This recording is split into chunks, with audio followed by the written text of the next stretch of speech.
জানেন কি হিন্দু ধর্মে গরুর গোবরকে কেন এত পবিত্র মনে করা হয়? এর পেছনে রয়েছে এক পৌরাণিক কাহিনী। সমুদ্র মন্থনের সময় যখন কামধেনুর আবির্ভাব হয়, তখন সমস্ত দেবদেবী তার কাছে নিজেদের জন্য স্থান প্রার্থনা করে। মা কামধেনু একে একে সমস্ত দেবদেবীকে উপযুক্ত স্থান দান করতে থাকেন।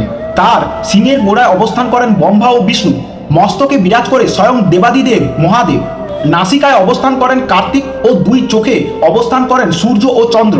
এক সিংহের অগ্রভাগে থাকে সমস্ত জীবজগৎ ও আরেক সিংহের অগ্রভাগে থাকে সকল তীর্থস্থান। তার উদরে স্বয়ং বাস করেন মা পার্বতী, পৃষ্ঠদেশে বাস করেন যম ও যক্ষ এবং ঘুরে বাস করেন মা সরস্বতী।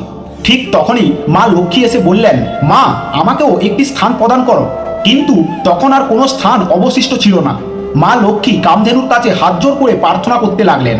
তখন মা কামধেনু প্রসন্ন হয়ে বললেন, দেবী আপনি আমার পৃষ্ঠদেশে বসবাস করুন।